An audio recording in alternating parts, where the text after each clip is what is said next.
Me pareció interesante narrar toda esta cursada como si fuera una historia sobre cómo fue aprender filosofía en pandemia y qué encuentros y desencuentros se presentaron en el proceso.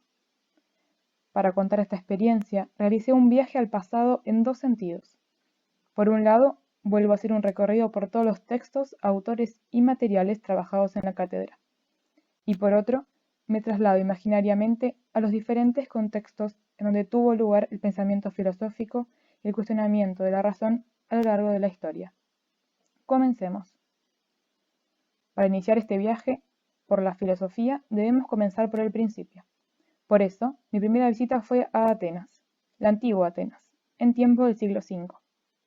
Allí encontramos una democracia emergente, un gobierno que da lugar a la igualdad de derechos ante la ley, para todos aquellos considerados ciudadanos, y donde la palabra y quien hace buen uso de ella tiene el poder.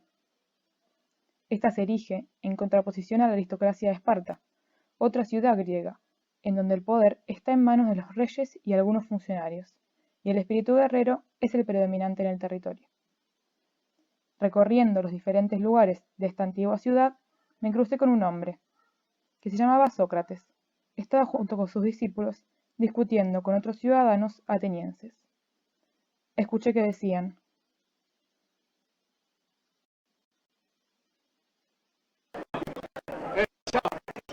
Ho trattato da pulcioso. Non sono mica vestito da principe. E hai la faccia da sireno. Ah, è vero? E ho la pancia. Dovrei mettermi a danzare per conservare la linea. Ma insomma, il primo venuto te le dà e tu non lo trascini davanti ai tribunali. Che vuoi? Se ricevo un calcio da un asino non posso arrabbiarmi. È difficile trascinare gli asini in giudizio. Se mi aveste dato retta e ricordaste che sono tanti anni che vi spingo a prendere coscienza, saprete che c'è un solo bene, la conoscenza, e un solo male, la presunzione di sapere. È bene avere idee su quanto si conosce. Ma voi ateniesi avete solo opinioni su tutte le cose. Per orgoglio, per debolezza, parlate sempre di cose che non conoscete, o di cose che conoscete male. Mascalzoni. Ma lascia, Critone. Teniamo conto di tutte le opinioni, anche se siamo in disaccordo con esse. Ciò che mi importa è di essere d'accordo con me stesso e cercare di non fare mai il contrario di ciò che penso. E che cosa pensi? Che cosa sai di più di quanto non sappiano gli altri? Che cosa so più degli altri? So di non sapere niente. Ma guarda, questi c'hanno... Aquí descubrí uno de los principios de la filosofía socrática: reconocer que el único bien es el conocimiento y el único mal la ignorancia o el creer que se tiene el saber.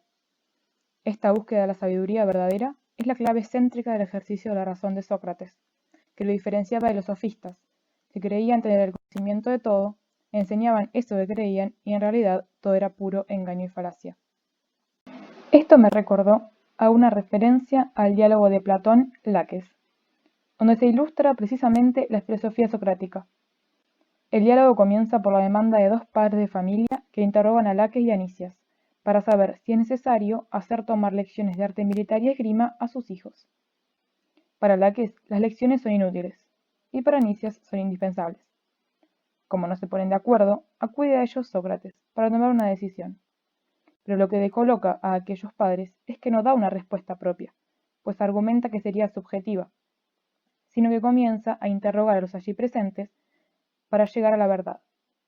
Este es el comienzo de la filosofía: realizarse preguntas acerca de lo que uno cree que ya sabe o tiene por entendido para llegar a la verdad real. Luego de un tiempo supe que este hombre había sido condenado a muerte, por no creer en los dioses griegos, promover otras creencias y corromper a la juventud, lo que lo lleva a un juicio para defender su vida. El día de la sentencia me acerqué al lugar donde se realizaba y pude observar que Sócrates decidió defenderse por sí mismo. Escuché que tuvo la posibilidad de contratar a un sofista para que lo hiciera, pero prefirió hacerlo por su propia cuenta. Lamentablemente, su esfuerzo no fue suficiente y el veredicto de los jueces fue la pena de muerte. Luego de adentrarme en la época del surgimiento de la filosofía y en la vida de Sócrates, su fundador, realicé un viaje a otro territorio y otro tiempo. Llegué a Francia entre los siglos XVI y XVII. Allí conocí a otro hombre, René Descartes, un pensador de la modernidad que dedicó toda su vida a encontrar la estructura para un buen uso de la razón. Con este objetivo, desarrolló el método cartesiano, en el que propone 4 principios para orientar y organizar la búsqueda de la verdad y construcción de conocimientos verdaderos. Un concepto que reconozco valioso de toda la obra de Descartes es el de buen sentido o razón, reconocido por él como la facultad de juzgar y distinguir lo verdadero de lo falso, que es naturalmente igual en todos los hombres. Por lo tanto, argumenta que ser más o menos razonable depende de hacia dónde las personas dirigen su pensamiento. Hay una famosa frase que lo caracteriza en toda su obra y vida: pienso, luego existo. Este enunciado nace partiendo de que se dedicó a dudar de todas aquellas cosas que se le presentaban, afirmando que de lo único que podía estar seguro y, valga la redundancia, no dudar, era de que dudaba. Abandonando el territorio francés, me trasladé hacia Alemania y avancé hacia el siglo XVIII, pleno desarrollo de la Ilustración. Esta fue un movimiento cultural que promovió el uso de la razón en todos los ámbitos de la vida, siendo propulsada por la burguesía que se oponía al absolutismo político y a los privilegios de la aristocracia. De todas formas, me seguía preguntando qué era realmente la Ilustración. Ante esta duda, en 1784, me encuentro con un escrito de Immanuel Kant, que precisamente responde mi pregunta. Allí encontré una clara respuesta que comparto. La Ilustración es la salida del hombre de su autoculpable minoría de edad. La minoría de edad significa la incapacidad de servirse de su propio entendimiento, sin la guía de otro. Uno mismo es culpable de esta minoría de edad cuando la causa de ella no reside en la carencia de entendimiento, sino en la falta de decisión y valor para servirse por sí mismo. Así como conocí diferentes frases que caracterizaron la vida y el pensamiento de Sócrates y Descartes, también destaco la que ilustra la filosofía kantiana. Sapere aude o atrévete a pensar. Estas palabras son impulsadas por Kant con el objetivo de que los hombres abandonen la minoría de edad, a la cual están sometidos por pereza y cobardía. La primera permite a los hombres comodidad y gusto por permanecer en esta minoría, pues, si tengo un libro que piensa por mí, un director espiritual que reemplaza mi conciencia moral, un médico que me prescribe la dieta, entonces no necesito esforzarme, tal como lo ejemplifica el autor. Cuando habla de la cobardía, también considera el miedo que instalan los tutores sobre esta salida a la mayoría de edad, provocando que los hombres no quieren acercarse a ese peligro. Kant dice: después de haber entontecido sus animales domésticos y procurar cuidadosamente que estas pacíficas criaturas no puedan atreverse a dar un paso sin las andaderas en que han sido encerrados, les muestran el peligro que les amenaza si intentan caminar solos. Lo que me llamó la atención a lo largo de todo este recorrido que fui haciendo es que no aparecían mujeres, ni como referentes, ni dentro de las consideraciones de la filosofía. En la antigua Grecia, las mujeres se encargaban de todo relacionado a la casa, pues no se les permitía pensar. Y en la modernidad, con Descartes y Kant, se hablaba constantemente del uso de la razón por parte de los hombres, negando esta posibilidad a las mujeres, por el hecho de considerarse más pasionales y sentimentales que el género masculino. Las pasiones, por parte del filósofo alemán, eran consideradas cánceres de la razón pura práctica, dándole un carácter perjudicial a lo relacionado con lo emocional y separando esto de lo racional. En esta brecha entre las emociones y el pensamiento, también se dividen los géneros que representan a cada uno, asociando a lo primero con lo femenino y a la razón con lo masculino.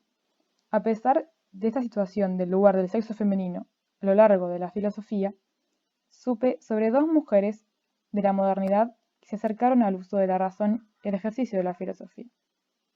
Una de ellas fue Isabel de Bohemia, una alemana muy instruida en letras y ciencias que mantuvo desde 1639 una relación epistolar con Descartes, lo que me pareció sorprendente, pues no hubiera creído que aquel hombre que negaba a aquellas pasionales el buen uso de la razón pudiera involucrarse con una de ellas en un debate acerca de la dualidad alma y cuerpo. La otra mujer es Mary Wollstonecraft, una joven londinense que desde su juventud comenzó a cuestionarse sobre los derechos de la mujer en la sociedad y sobre la educación que a ellas se les impartía. Algo que me gustó al oír fue que ella luchaba para que el objetivo de la educación sea conseguir carácter como ser humano, independientemente del sexo al que se pertenezca.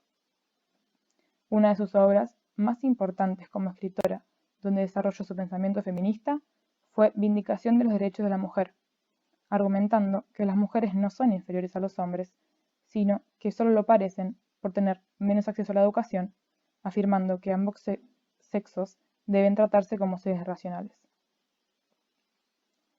Luego de tanto viajar, llegué otra vez al presente, más específicamente al Normal 1, a la clase de Filosofía y Educación.